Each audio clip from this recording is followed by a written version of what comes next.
Fathers Who Bother is made possible in part by the contributions of listeners like you.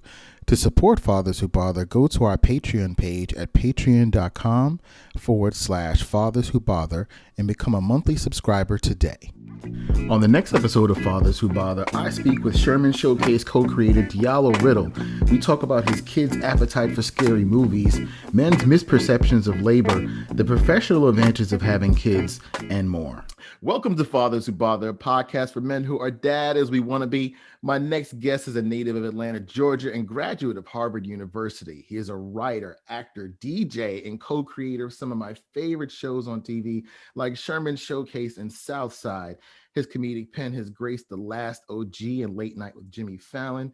As an actor, he's appeared on Curb Your Enthusiasm, Silicon Valley, Blackish, and Marlon. But today we are going to talk about his role as father. Please welcome Diallo Riddle to the podcast. Hey, thanks for having me, man.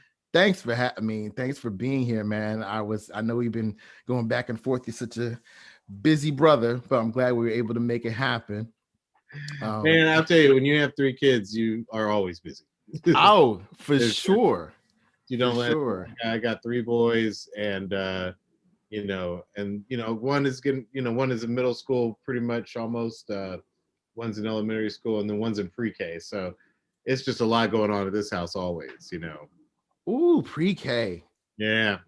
How has Yeah, that man. I been? mean, that's been a lot.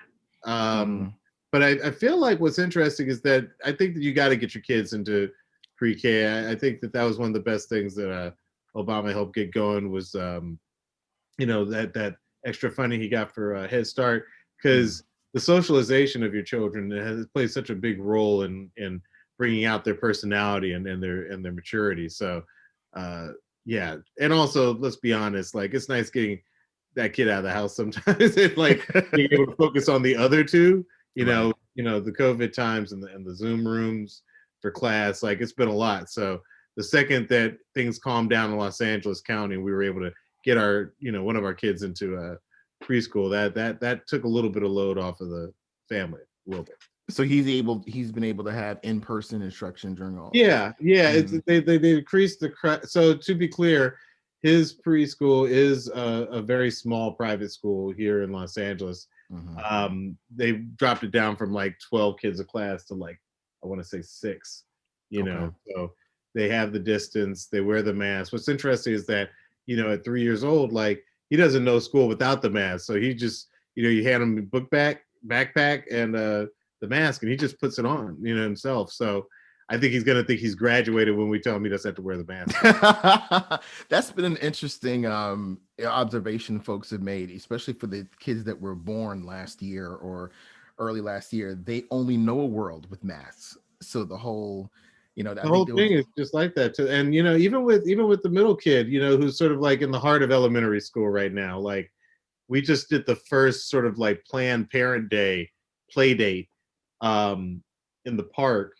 And the kids, like I feel like the kids are definitely, they're trucking along a little bit better than the rest of us. And especially with my, 3-year-old, like I was just thinking like 25% of his life has been in the mask. Like that's so weird. You know what I'm saying? Just to think like, if you think of, I didn't do that math right at all. It's 33%. Guys, I did graduate from Harvard University.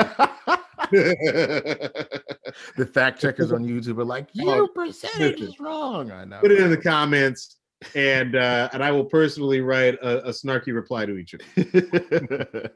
Okay, good. So take me back. You got 3.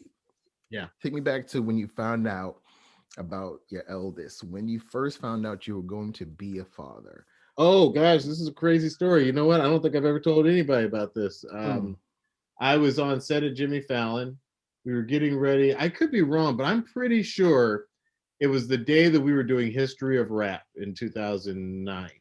And Justin Timberlake was the guest star on the show.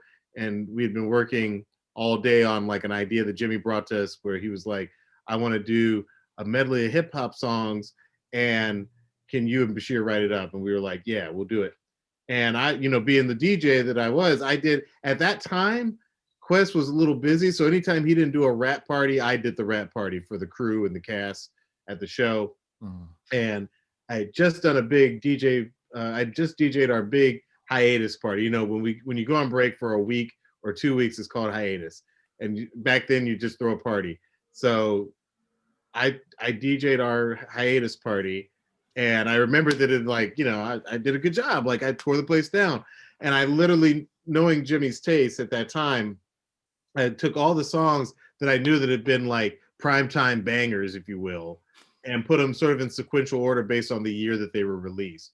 And that was the blueprint for History of Rap. I also referred back to, this is for the real hip hop heads, I referred back to a KRS-One song called Rap versus Hip Hop. I think that's what it's called. Once again, correct me in the comments. Might be hip hop versus rap, but it was like almost like KRS-One's version of "Jackin' for Beats" by Ice Cube. Like it was one of these songs that uses a lot of different beats, and that was the way that I was able to put together the song melody that him and Justin Timberlake were doing.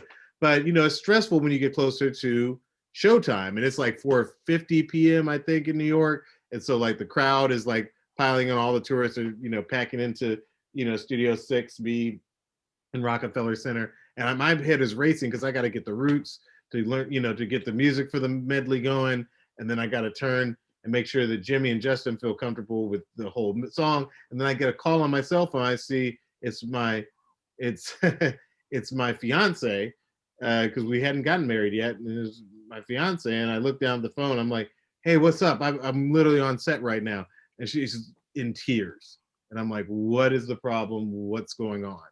And she told me, she's like, I haven't been, you know, feeling all that great lately, and I just had a sneaky suspicion. I just took this pregnancy test, and I'm pregnant.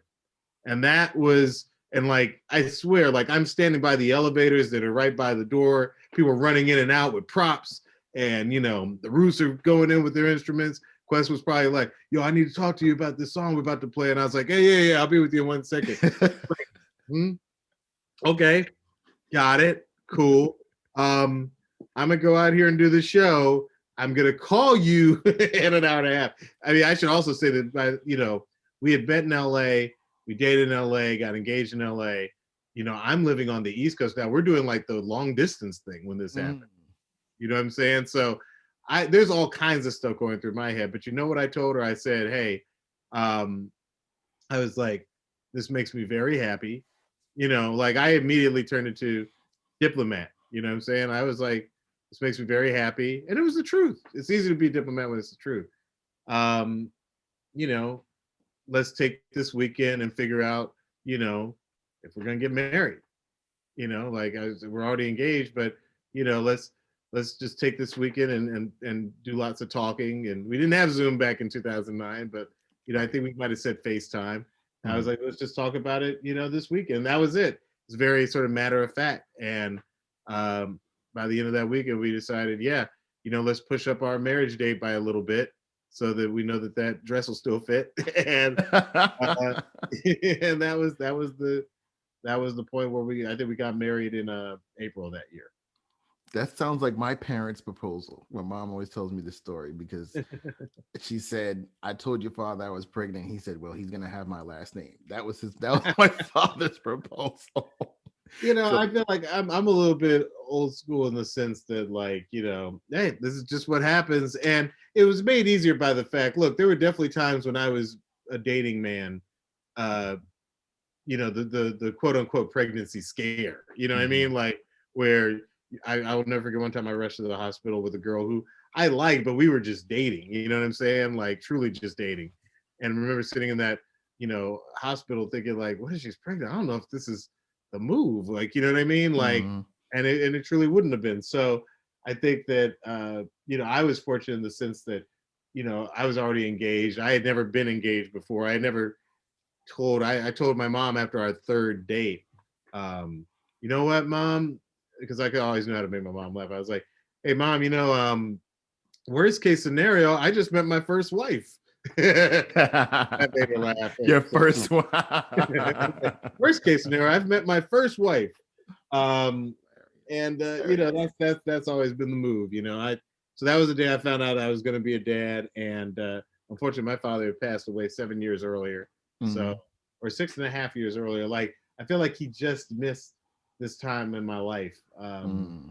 But that, sometimes you have older parents. My parents were born in the 30s. They had me much Mm. in life. So, um, it's just, and I was the sixth of six. So they got started at the time when people tend to get started, but I came along in their 40s, their mid 40s. So there you go. Mm. You were what they call this the surprise. My father always says, "Well, we didn't have any money in the 70s, so you you were cheap thrills." Yeah, so So how much how much experience had you had with kids up to that point? like none. And I always say the first baby I ever held was my eldest. I Nice. there was no interest. I mean, like, I wasn't like the kind of guy who's like, "Ooh, babies," like that was not me. And I also didn't just you don't want to hold somebody else's baby. Like that's not fun. Like that's like you're holding all their hopes and dreams for a better future. And then like, what if you like, sneeze or you just don't know what you're doing? Like there's just a million things that could go wrong. I never held anybody's child. They're like, pick up the baby. I was like, not gonna do that. So, that was my whole thing back then. So were you in the delivery room? Was that when you first held your first or Oh yeah, I after? mean, like I can't imagine if I had told my wife, "Hey, let's do this like the 1950s. I'm gonna sit out here and pass out cigars to strangers, and you push." No, those men of those generations, they got away with murder. Mm. Quite honestly, no, I was there helping to push. I Mm. think the first child we ever, I think I could be wrong, and she'll correct me if I am, but I'm pretty sure she was in labor for 22 hours. Oof. Um, and it didn't, and I'm always like I felt like maybe 5 hours to me because it was so intense. It was so intense, and she's like, no, it definitely felt like 27 hours. It always seems shorter to us. It never seems quite as long to us. No, I, not to us. I can't even imagine pushing for, but the second one just kind of like slid out. Like he was just like easy going. And then the third one was actually a little bit of a complication. It was mm. one of those things where it was very difficult, and we actually had to do some other things. So, it's every single child is different, and I feel like every single pregnancy is probably a little bit different. Yeah, it's true. Like we were the first one, we felt like we didn't know what we were doing. Second one was like, oh, psst, it's all good. But we were also 6 years apart. Like your first and second were a little closer together. Yeah, they were only about 2.5 years apart. So, Oh, that's a good distance. That's a good distance because then, yeah, like the but then the third one socialization was you were like talking about with was. more time. So, Mhm. because it was hard. That 2.5-year-old isn't out of diapers when the new one arrives, and so then you're like, you're changing two sets of diapers. You're like, if you waited 6 years, I feel like you guys came in with a plan, and that's good on you. Honestly, I don't. We you know what the plan was. We thought we were going to go for a second, and then it just didn't happen, and we just kind of put it off. We were like, okay, we'll come back to it later, and then it was like, oh, we're pregnant. Boop. Funny enough, our son knew we were pregnant before we did. Like Really? What do you yeah, say? he put his head up to her belly and was like, I hear a heartbeat. He told her this, Wow. and then a week later she went and said, oh yeah, I am pregnant. We were blown away. we That's we had no clue, no idea. He was the one to wow. let us know that his sister was coming. So paint the picture for me. You're getting the baby home. How are you dealing with the adjustment, you know? I always tell people it's the biggest adjustment in life, hands down. I mean, I think it's actually maybe the biggest adjustment in life. I think it's bigger than getting married. It feels as big as moving out of your parents' house at whatever age you move out of your parents' house at.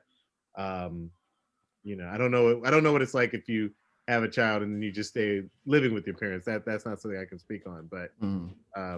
the idea of always being concerned with somebody other than yourself and having somebody else who you love who dictates so much of just not even what you do with your day, but what you do with your mind. You know what I mean? Like, when the pandemic hit, and everybody has their own struggles, during COVID times. When the pandemic hit, I did feel a certain amount of jealousy. I was like, man, some of these people are just like watching TV shows and like deciding when to go to sleep. And like, that's just not a thing when you have a house full of 3 kids. Like, literally, you're going to wake up every day at, the time of whenever the earliest one gets up, and you can't go to sleep until the last one goes down. So your whole thing, and there's no binge watching, R or MA rated stuff. I mean, like, I can't wait to watch Ted Lasso. Like, the people come to me all the time, like, "Oh, yo, have you seen The Crown?" I'm like, "I'll watch it when I get, a free minute."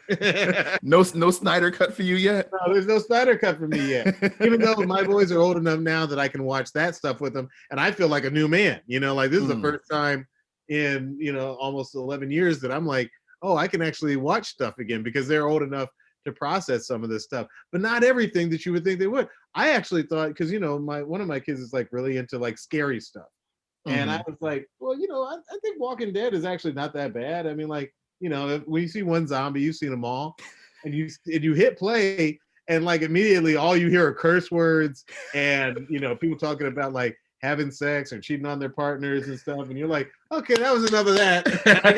I really got like, I'd say 10 minutes into the first episode of Walking Dead before I was like, okay, he never even saw a zombie. He didn't even make it that far. Like, you just forget all the adult stuff that's wrapped around these things that your kid is, because when he goes to Universal Studios, the park with his friends, they got a big Walking Dead ride there, and all his friends are like, oh, Walking Dead, I know that. That ain't scaring me at all. Like, and you want him to be able to participate. So he's like, Dad, why can't I watch Walking Dead? You're like, well, let's show you Walking Dead. But and you're just like, oh, you know what? You can't watch this. We got to watch, Walking something else, because this is not flying. So speaking of television, how did having a child impact you career-wise? Like, what was the adjustment that way? Well, you'll never know if it. Listen, I think my kids have enriched my life in every possible way. The truth is, you'll never know, right? Like, there've been times when, because of my acting, people come to me and said, "Hey, you need to be doing stand-up," and I'm like, "Well, I can't. I'm not going to be out on the road doing, Pacoima, when all my kids are here." So it definitely takes some things off of the table. What I've always tried to do is think, okay, well, what are the career advantages of having kids? Well, it definitely gives you more material, to work off of. And it definitely gives you a place where you can connect with your audience in ways that people who don't have kids, I see kids on TV. I can tell when I'm watching a show, does this writer actually have kids? Is he a father? Is she a mom? Because those kids in some of those shows, I'm like, first off, the kid has not talked in 12 minutes. Like, I've never known a child to be this quiet in my life. When I was watching the Bird Box, I was like, oh, my kids would be dead right now. Because like, the Bird Box was all about like, you can't make a noise. What's that movie called? A Quiet Place? Like, yes. I'd be like, no, we'd be dead. We'd all be dead. Well, yeah, I remember one kid got knocked. Yeah, that's how the movie's spoiler. That's how the movie starts in the first 2 minutes. So if that's really a spoiler, okay, that's what happens the first 2 minutes. But yeah, truthfully, like, my kids, that would not be a good enough lesson for them. Did you see your brother die? They'd be Shut like, up. hey, where did he go? What is that creature? Like, so yeah. A monster got your brother. Shut him out. I know, but I wanted to. I'll tell you, you want tension in your movie or your TV show? Show me a scene where like a parent is hiding from somebody, but they have their kid's mouth covered. Like, those scenes are always tense to me, because I'm like, man, kids can scream through that hand. Like, no. Yep. Yikes. Oh.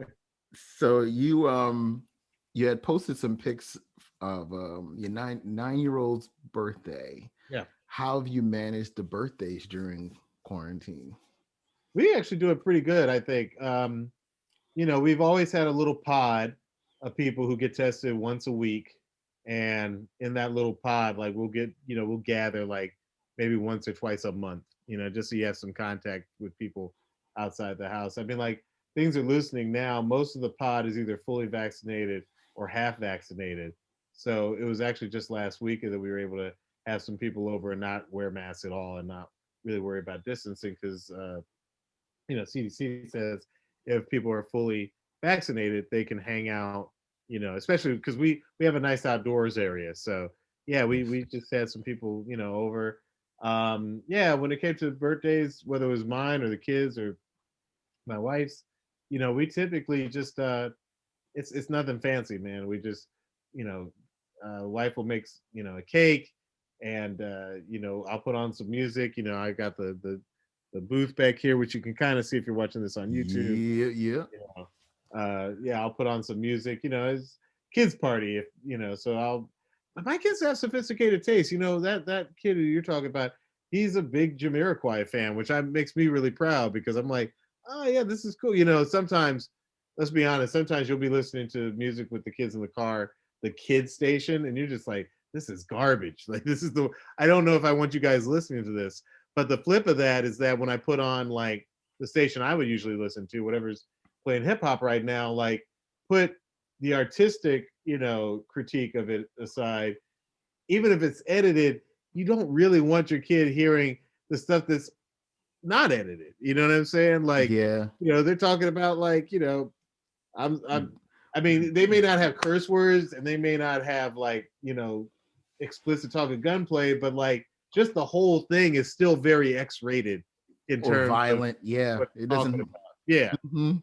The guns, the death, and a lot Oh, of. trust me, I forget what song it was, but my kid asked me. He was like, "What's a 4-4? What's a four? What's a fofo?" That's what. First time I was like, "A fofo is when two bad guys come at you. They're both close."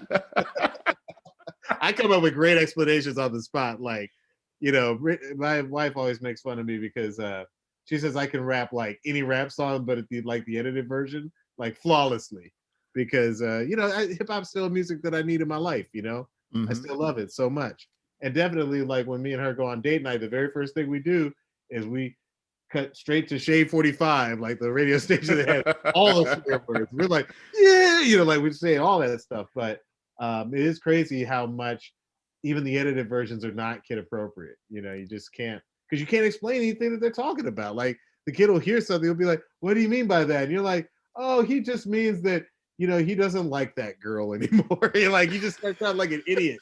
And the kids know you're lying. So you just have to figure out something else to listen to. We listen to a lot of, like I said, I try to listen to a lot of, stuff that I think is vibey and Hmm. cool. For example, like if you're watching this on YouTube, you'll see I have a picture of Daft Punk, which is signed and numbered. And I got it before they broke up. Mm. Uh, a lot of electronic music, which sometimes can feel like hip hop, especially some of the slower electronic music, doesn't have as many curse words. So we'll listen to that, and we'll listen to, like I said, Jamiroquai and sort of like vibey stuff. And then, of course, I try to get them to listen to, like, they went through their Michael Jackson phase. We Yep. actually went through like a kind of a Stevie Wonder phase, but I think that quickly morphed into a Jamiroquai phase because Jamiroquai kind of sounds like it's kind of mastered like that stuff from the Stevie Wonder era. Um, I've tried to get them to listen to 90s hip hop. It's funny how differently that stuff was mastered from the way things are mastered today. Hmm. And It's a just different not bottom. Yeah. yeah, like my kids are very modern in the sense that they like that bottom, that deep bottom bass, you know what I Hmm. mean? And that sort of like premiere, like that doesn't really do it for them. Wow. The same way I try and get them into the cartoons I like as a kid, and you can tell like they're like humoring dad a little bit. You know what I mean? Uh, they're really big into Japanimation. Mm. They really like a lot of the Japanimation that's out there. So we'll watch, and I'll watch it with them because some of that stuff can be very inappropriate or just Oh weird. yeah. You don't want your kids exposed to like some weird stuff. So I'll sit there and watch, a couple episodes. If not, there are a couple of those Japanese animated shows that I've watched every single episode with, just because I got into it. You know, Hmm. growing up, I like those shows. Like people forget that Voltron and some of the stuff that we grew up with, those were all Japanese animated shows. So, Hmm. you try to consume the bits of pop culture because I work in pop culture. So naturally they're going to have curiosity about the field the dad works in, and I was gonna ask, what do they think? Have they watched any? I'm sure they've yeah, seen you on TV. What do they think of seeing Dad on the TV screen? it's funny. They've seen a lot of Sherman Showcase because Sherman's has bright colors and it's got music at the heart of it. It's a little harder to watch Southside with them because even Southside is a little bit more like hip hop in the sense that even when it's edited, Yeah. They can sort of tell that there's some adult stuff happening there. So I'll just say, Right. your brains aren't ready for this yet. Mm-hmm. Let's watch something else. Like Mm-hmm. if I try to watch their shows on Nickelodeon or the Disney Channel, or we'll try and dig up some older stuff that like recently I showed them Pee Wee's Big Adventure, which was a big Wow. movie. I'm a big fan of that movie when I was growing up, and so now they're walking around the house saying, "I'm a loner, daddy, a rebel," like, and that makes me really happy because they That's get. dope. But here's what's crazy though, they get the jokes even if they don't get the jokes. One classic example is when Pee Wee steals back his bike and he's like, "I'm gonna start a paper route right now." They knew it was a joke. They knew it was a joke, so they like laughed. And then one of them turned to me like, "What's a paper route?" And I was like, "That's funny. You should ask that. A paper route is when a guy would get on a bike and he would throw newspapers up at your front door." And there was like this brief pause, and they were like, "What's a newspaper?" And I was like, a newspaper was where they used to print out the internet on paper and bring it to your door. One of my favorite moments was explaining movie phone to my kids, that we actually used to call on the phone to He was find like, out what "Oh, time a Dad, movie that's came okay. on. I watch movies on my phone all the time." You're like, "That's not what movie phone is." A movie Exactly. phone ain't a phone movie. No, we had to call someone to find out what time a No, we movie had was to call a starting. recording and then type in some numbers. What movie do you want to see? That's crazy. Movie phone. For Predator, press 1. For Boomerang, press 2. I can tell what year you go to see some movies.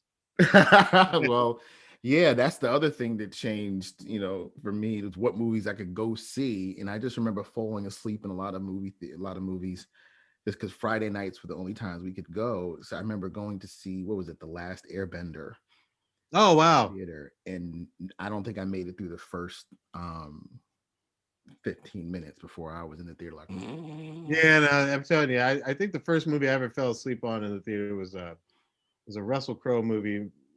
I forget what it was, something like Master and the End of the World or something oh like my God, yeah.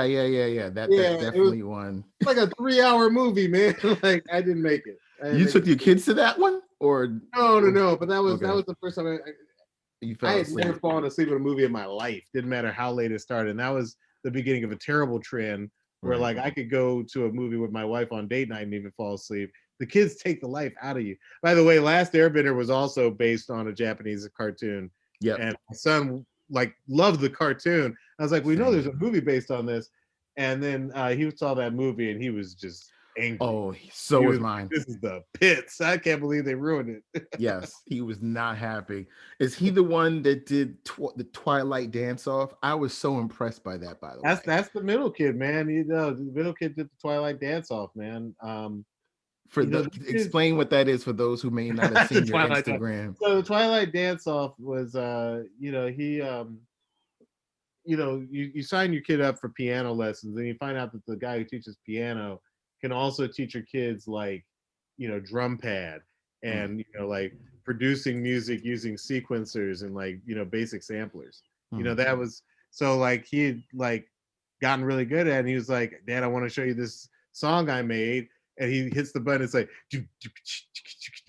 like it's funny because it sounds like a Premiere Beat when I do it, but he really was digging it. And then he like did this song called "The Twilight Dance Off." And he was like, and it just goes to show that like the apple just can't fall too far from the tree. Because I met his mom. I was a DJ. She was one of the dancers. We had like this. There was a nightclub where every night at midnight, not every night, but on Fridays and Saturday nights at midnight, they would bring out all these sort of like step up to the street style dancers, and I would have to put on songs like I feel like Busta Rhymes had a song that all the dancers would always freestyle too. But regardless, we were friends for 2 years, and then we started dating, and then everything else that I've already talked to you about. Mhm. Um, but like I'm a DJ, she's a dancer. Like that's the kind of environment that he's been born into, and the other ones are just like that. Like his older brother plays the piano. The one you're talking about plays more so the piano and drums. Mhm. And then this little one has perfect rhythm. Like we got him a drum set. Actually, Questlove, who I'm still friends with, I found out Quest made drum sets, and so hey, what's up, buddy? There, one of them's over there, the little one. Cool. He was like, "Yo, I asked him what is the drum set I should buy for my kids." He's like, you should get them my drum set, but don't worry about buying. I'm gonna gift you one. So he Oh, said, and then the kid already has like really good rhythm. You just don't nice. have to even teach him. So that's kind of crazy. So you also posted um, a really cool birthday message for your father on Yeah, Instagram the other day. He's a tall man. He was a tall man. he's a tall dude. What was your relationship like with your dad? Great. One of the best friends I had. He was a mentor and a friend and an artist. Like he somehow had 6 kids, and basically paid for them through a combination of selling artwork, which included sculptures and paintings, and Hmm. keeping a job. Always keeping a job. Like at one point, he was the pottery teacher at Beverly Hills High. Then they moved to Atlanta. He became a art teacher at Spelman, and then he was working for the city of Atlanta under a couple of administrations, including Mayor Maynard Jackson, Mayor Andy Young, and Mayor Franklin. I don't think he worked under Bill Campbell, but he was just a solid man. And I always think about how selfless he was. Hmm. To have 6 kids and very very little creature comforts with mom, but like they made it happen. And yeah, he's just a very special guy. He stood 6'2". My brother's 6'4", and somehow I'm 6. So I'm the runt A 6 foot runt. That's funny. in the Uh, family. do you feel that you've got any of his like parenting style or techniques, or does that I maybe more try from to your be, mom? man. Like my father raised me. Like it's so different now, obviously. Mm, Um, because they've got so many devices and ways to acquire knowledge. I do remember my dad loved documentaries and nature specials. So growing mm, up, we would always watch what he called "ooh critters," like you'd always call them critters. But that was basically just like we would watch like the animal specials and stuff. And hmm. on History Channel, we watched everything about World War II. So it was like Hitler this, Roosevelt that, Battle of Midway, Battle of the Pacific, Battle of the Bulge, Normandy invasion. And I think that's where a lot of my between that and growing up in Atlanta, which has a lot of Civil War history, I Mm. would say my early interest in academics was history, and specifically like war history, because you could translate some of the things that you saw in Star Wars to the Civil War. You could translate some of the things that you learned from GI Joe to World War II. And so I played a lot of Axis and Allies and Risk and other stuff like that growing up. It was just yeah. What did he think of your career path? You know, another sad thing about the fact that he passed what he did is that I wasn't really on that path yet. I Okay. had graduated from Harvard. I didn't really know what I wanted to do. I was working as an assistant at a studio, but I do remember very well one of the last things he said to me, and he died rather suddenly. I mean, like we knew he was getting up there in the years. He died from the complications of a stroke. Mm, So he went from very robust to in a hospital bed for the last 7 months out of nowhere. So mm, that was ideal. And I came into this world with only 3 grandparents alive. 2 of them died when I was 5. right. So the only other experience I'd had with death of a family member was my grandmother's death at the age of 100. So it just didn't seem like something that was going to be coming for dad that quickly. I say all that just to say that he said to me towards the end of his life, when I was complaining about like not knowing what I wanted to do with my life, he was like, you know, you're so talented and people don't even know it. You're hiding in plain sight. And I just, those words resonated for me. So anytime I think about like how far I've come and how much work I've accomplished in this business, I feel like I'm like, you know, heeding his advice to like just never hide in plain sight. Like get out there and let people know what you bring to the table, know your worth, and have fun creating because you just never know how long you're gonna be here. I can definitely empathize. My father passed the same way. He had a stroke and it paralyzed him one side of his body. Uh-huh. And about a year later, um, he his heart and everything gave out. So that experience is something that's still fresh in my head because that was 2018. I think was it April 13th coming up will make 3 years. So That's rough. what and I was talking, I think I was How tweeting old it was he at to the time? Yeah, that's kind of seventy four. So yeah. he was My father's in about that same age range. He's almost 70. Europe. almost. So I remember tweeting to Fonte about how his album had helped me with that. You know, Great album. the No Yeah. News is Good News album had helped me like deal with that whole thing. Mm-hmm. Um, just thinking about your own mortality and his mortality, and then the lineage, the expensive genes and stuff like that. And I think Quest had chimed in on that thread too. He said it made me think about my weight. I'm like, it's all connected to me because I know because of his history, that's my history. So I have to think Mm-hmm. about the possibilities of those things. Yeah. Um, but I guess I wanted to know But how I mean, you I think feel. that's, I think just to, before we move on from that, I Sure, think sure. that we all continue to try to figure out like the best way to live our lives, right? And I think that, I've seen so much change in terms of like Questlove's approach to his health. You know what I'm Hmm. saying? And listen, I think, listen, we're all black men, and we know what that entails from a age point of view. Like, I think we all just have to do everything. I've been really bad about it lately, um, just because I've been in a happy place, and sometimes when Hmm. you're in a happy place, you're just like, give me the ribs, like. you know, I want Yeah. some ice cream with these ribs. Like, you just Right. get celebratory, and you just want to, but then after 40, like, that metabolism changes, and you realize that, oh, I can either, fall off, or I can maybe try to stay healthy and maybe get into my 80s. Cause I would love to make it into my 80s, or maybe even make it to just like 90. I don't need 96, but Right. like 90 would be that'd be a good run. You know what I mean? I want to make it Right. to the 60s, so to speak. So that's always been my goal. I hear you, man. I just think that we all have to do what we can, so we can all be here for a long time. And that gout will humble you, man. You just wake up For one real. day like my foot hurts. Why is your Yeah, or foot like, hurt? I think my doctor said the other day, like, there are a couple of family members who have diabetes. You can't eat everything that you want, so we Yep. gotta we gotta take care of ourselves for sure. Absolutely. So you are a baseball dad, or were a baseball dad? I saw. I was I that wasn't dad at baseball. Little League this I always weekend. preferred soccer. To me, soccer is like a fun sport. It's constant. Um, there's something about baseball. I played baseball as a kid, and I think all of our kids have played baseball at some point. That is a boring sport. Let me tell you something. If you show up at the field on a Saturday at 8 a.m., there are fewer things that will make you like cringe with boredom than baseball. I told my kids, I was like, we're a soccer family, because I was like, I get why this sport took over the world. I'm with this, and I don't think any of my kids are going to do football.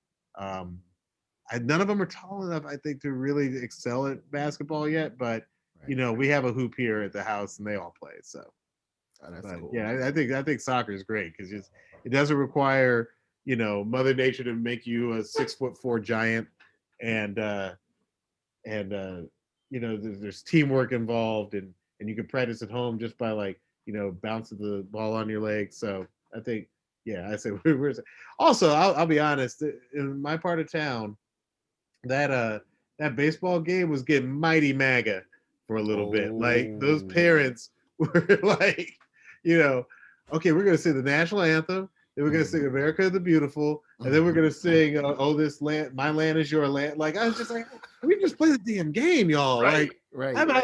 it's hot. There's no shade on this field, and everybody's wearing these. It was getting very MAGA, and I'm being polite. But I was gonna I would hear ask. what they were saying in the stands, and I was like, these are not, some of these are not my people at all. I was gonna ask. I know your kids are relatively young, but well, your eldest maybe? Do you talk about politics and what's going All on the in the time. world? Hmm? Listen, the one thing the Riddle family does is talk about politics. My dad was highly political. All of Hmm. my siblings follow politics. All of the grandchildren follow politics. I think you'd have to be, aggressively apolitical to be apolitical in our family. Hmm. And it's funny, because my teacher, my oldest kid's teacher, will come to me and be like, okay, so he's very good at math. He's getting, really good at reading. He's very political, and we've told him that we have to like listen to, because I know he gets up in class and says all, we watch a lot of stuff here, and I think that's good. I think it's good for him to have opinions, but he's not shy about sharing them. And Mm. I think the schools have to like tell them sometimes, like, okay, that's enough, Felix. So how with He'll young take you to task. He'll take you to task. with with children that young, how do you talk about like a George Floyd, if at all, or Oh yeah, yeah. protest or I mean, yeah. I mean, I think that's why you talk to them young. I don't think you have to wait. Uh, mm, when I was 10, I used to do impressions of Ronald Reagan, George Bush. Like I did impressions of all those people because, again, to grow up in my family, like it was a source of conversation before it became everybody's source of conversation. And right? for something like George Floyd, you just got to tell your kids, like, and I don't think this should even be controversial to say, like, there are some police officers that are not good police officers, and we have to route them out, and we have to, get these other police officers to route them out, and we have to hold them accountable the same way we would hold, the guy who wears a mask and robs a bank. Um, I don't feel like any of that stuff should be controversial.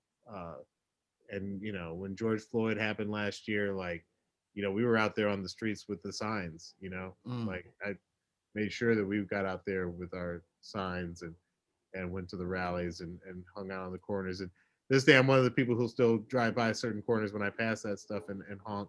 Because I'm like, man, these people. Some of them I know. I'm like, man, he's still out here. Like it's uh it's something that we have to teach our kids. I mean, for their safety. And my children are interracial, so they don't deal with some of the things that even most of their friends are black, in the sense that, like, two black parents.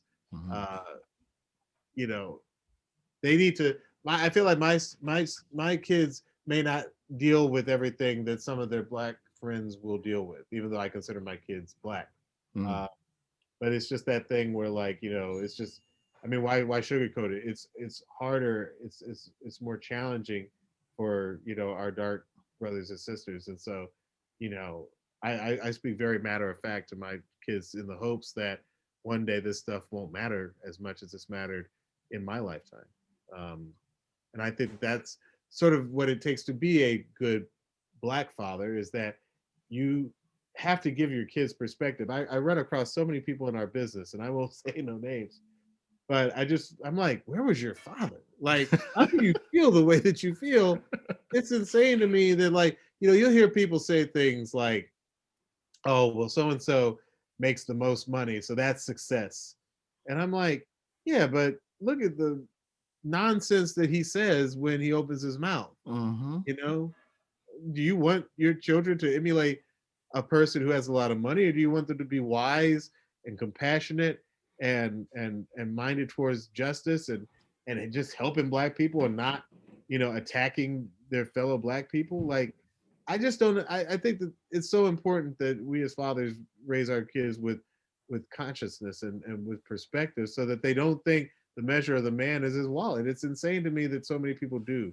And I think it's tragic, and I think that we have to get out of that habit. I hate it when people talk about, oh, who's the best rapper?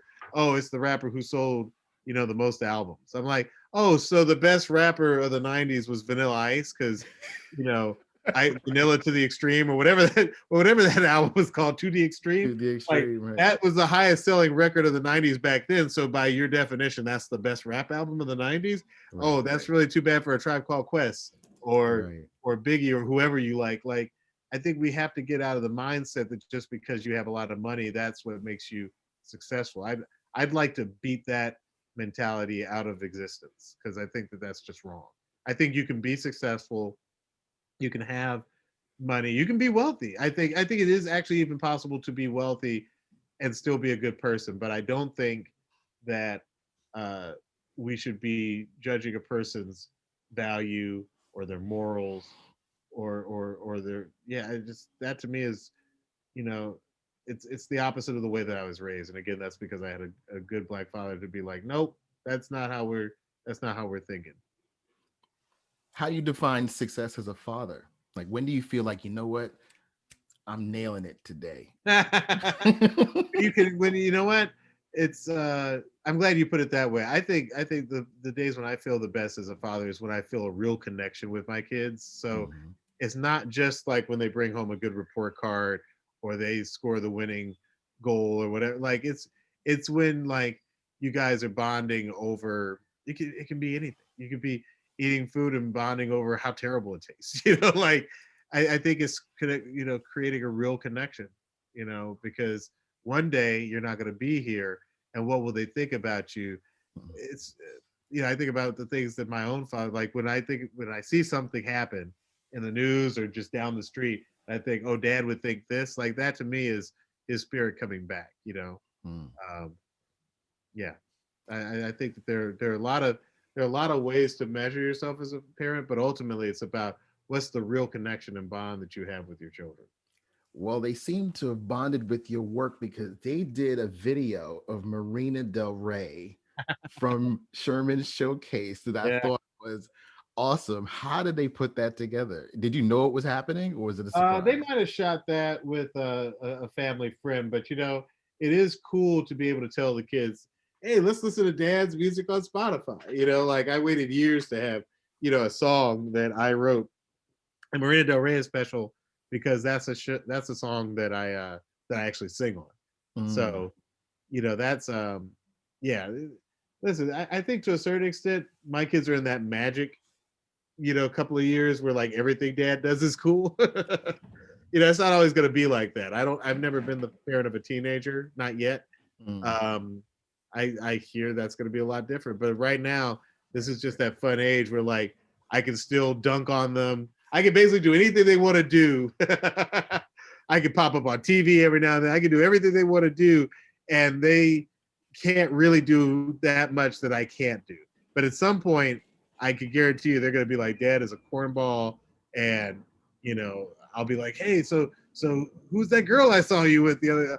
Oh, Dad, don't worry about that. Don't worry about that. Like it's gonna be like I'll be the most uncool. So, but right now they're like they want to DJ like Dad and sing like Dad and act like Dad, and I just want them to be well-paid accountants. I want them to just be doctors and have boring careers, but they'll probably go to entertainment. I mean, apple can't fall that far from the tree.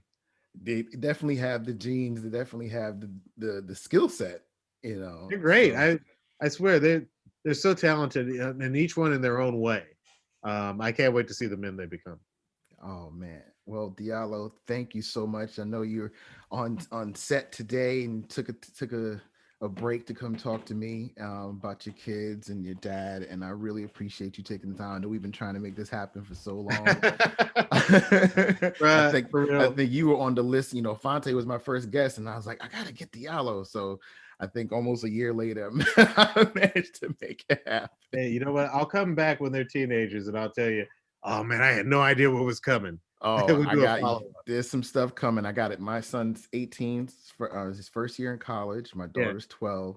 And the coolest thing he told me recently, he was like, I'm glad you guys were my parents because he's been having these philosophical conversations in class. And, you know, my wife and I were very liberal, very open minded. And he just appreciated that we didn't hinder him in any way in terms of how he thought, and he's old enough to appreciate that we instilled that in him. So he came, Dad, I'm so glad you guys were my parents. And I was like, yes, That's we the did best thing it. you could hear, right? That's the best. I was like, And at the yes. age of 18, too. Come on, come on. Yeah. Yeah. Because then I don't think I came to that realization until I was a little older, maybe in my 20s after college. I was like, you know what? My dad was pretty good, I thought my parents were always okay, but Mhm. trust me, and I'm glad my mom was around to at least see the first two kids. Mhm. Sorry, I'm actually it's I think the pollen or something has me like completely stepped up, so I apologize. But Sure. I was gonna say that the thing about my at least my mom was there. I didn't truly appreciate my parents until I became a parent, and then I was blown away. You know what I mean? I thought they were cool, but then I became a parent, and then I was in awe. So Mm, maybe that's just one of those things that has to happen in its own time. for sure. But man, thank you so much. I'm looking forward to the next seasons of They're gonna be great, man. They're gonna be great. I would like to say that look out for an announcement very soon. mm, Southside will be on HBO Max sooner than you think. And I'm yes. not allowed to say just yet the date, but it's coming out very soon. So go on and cop HBO Max. You'll see all of season one of Southside. We should have season two up there before the end of the year. And obviously, Sherman Showcase is on Hulu and Yes. AMC Plus. You can watch all of season 1, the Black History Month special, which is up for an NAACP Image Award, which I'm very proud of. Very happy about that. We'll find out tomorrow if we won. Oh, okay. Yeah. Well, I'll have to add a little addendum. Yeah. You could be like, oh, by the way, update. He lost. He lost to the Clark sisters. I'm worried about the Clark sisters. I think the Clark sisters is going to be our Black History Month special. We have more jokes than the Clark sisters. So, and I hope they vote for us. I think that's good for our image. We're rooting for you. We're rooting for you. Thank you, man. Fonte plays Pastor James. That's a great special, man. Yep. All right, man. Take care. Thank you for having me. All right. Peace. If you're enjoying Fathers Who Bother, please make sure to hit that subscribe button and follow us on Instagram at Fathers Who Bother and Twitter at Fathers Who Be. Thanks.